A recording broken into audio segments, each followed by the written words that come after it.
L'assignatura Anàlisi i Investigació de la Informació Periodística té com a objectiu principal presentar les metodologies i les teories que serveixen per a investigar tant des d'un punt de vista científic com aplicat professionalment el principal contingut del periodisme, que és la informació. Des d'aquest punt de vista, algunes de les sessions se centren en tècniques específiques per a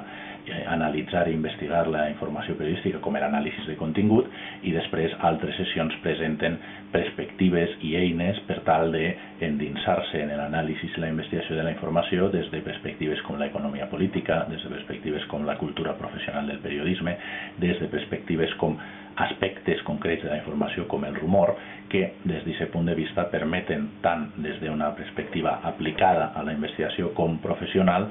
aportar tota una sèrie d'elements per tal de conèixer millor la informació periodística i saber analitzar-la i investigar-la millor.